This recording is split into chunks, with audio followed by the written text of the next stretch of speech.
So in my current book that I'm in the middle of editing the first draft, so still early days, it is a book about witches. And what I thought would be fun to do is to make my own family grimoire for them.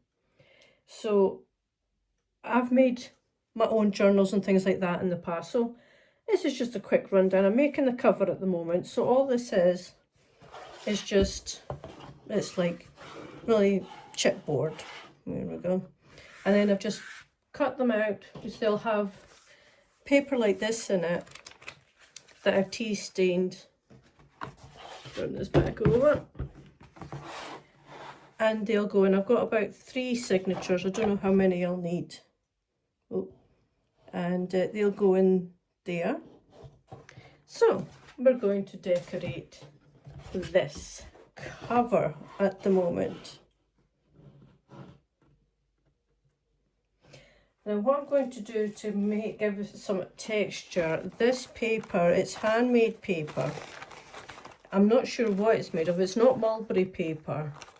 And it does come in like quite, you know, holes and things like that. So this is what I'm going to use. I'm just going to probably just layer quite a few over the top of it, just to give a nice little texture.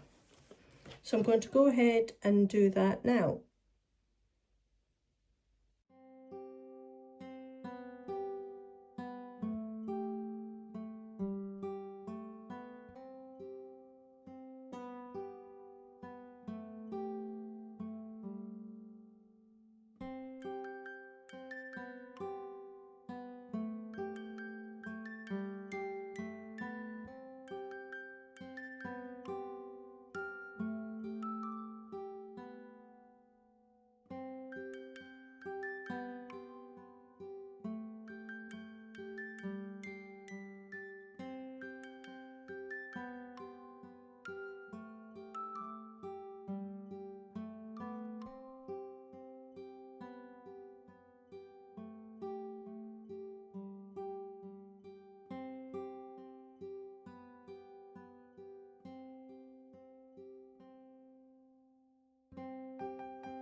So here's the cover finished.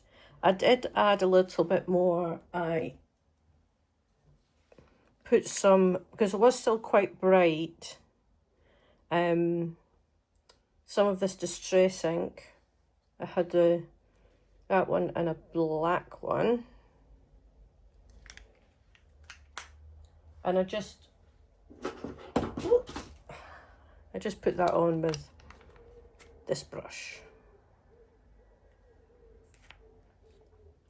So I think it's come out really well. I mean, it's nice and textured. You can see that like that. And inside, now this isn't perfect in the center here, and I didn't line up this properly, but once I've got the pages in, that's not going to be noticeable. So for the inside, I just used, this is like scrapbooking paper, and it has all different papers inside, but I chose this one because it had kind of a, you know, a leather look to it, and I've just put that in there. So yeah, I'm quite pleased with that cover. It does have a sheen to it, which I really don't mind, and the fact that I painted it, like you've seen, I painted it black, then I dry brushed the white over it, and that means it gives it more of a kind of mottled effect. Now, I did think of going authentic, so I thought, well, this is a family grimoire for my main character, and it goes back, I'm going to say, to the 1800s. So, trying to think of what they would have then, and I was going to try and make it authentic, and I thought, no, I'm not going to all that trouble, really. It was a bit much. This is just a fun project. It's not supposed to be authentic. And what I first wanted to try was this one. I mean, obviously if I was going to use this, the papers would be trimmed. This was actually a handbag. And all I did was I took it apart. I put this bit was on the inside, and then it had, you know, the thing round it to give it that box shape. I took that off and I put it in there, and that would have been a little pocket, and there's, you know, obviously the zip there. But I thought, no, it's not terribly big. And I will use this for something else, but I decided against that one. So these are the signatures of the papers that I'll be using. And these are just coffee and tea stained, and they'll sit in there. I will need to decide whether or not I'm going to put in like a fake spine that'll sit in there, so you can't see it, you know, along the edge here, or if I'll just sew them in and have the threads, you know, on the outside. I can't decide on that one yet. But at the moment, I'm not going to put these in just yet, because I would like to, you know, I want to put them through the printer, make up some different spells, create the spells and all that sort of thing, and put them in as if they've been made by various members of the family. So that means different handwriting and things like that. So some of it will be printed and some of it will be scrapbook. I've really got back into practical magic, so that was, anybody that loves that film, if you see the big spell book, you know, it's a lot of collage, scrapbooking, collaging, things like that. It has an extra bit, you know, it has the dark spells at the back that they can flip out, and I did think of doing that as well, because I've made one like that before, that I use personally. But I just decided against it. Like I say, this is just a fun little project that I can do to kind of keep me focused on the story, but also have fun. Because I do enjoy making these little books and journals and things, and I have made several for myself and other people. But yeah, so that is my start of my Blackthorn Family Grimoire. I was thinking I was going to put some embellishment on the front here, an image or something, but I think this is so textured. I'm just going to leave it like that because I just love the bumps and everything on it. Because these are like little wood bits that were in the paper that I showed you that I started with. So yeah, that's it. That's the very start of my Blackthorn Family Grimoire. And I'll show you, in other following videos, the spells and that I've created for it. If you like this video, you know the drill. Like, comment and subscribe. Thank you.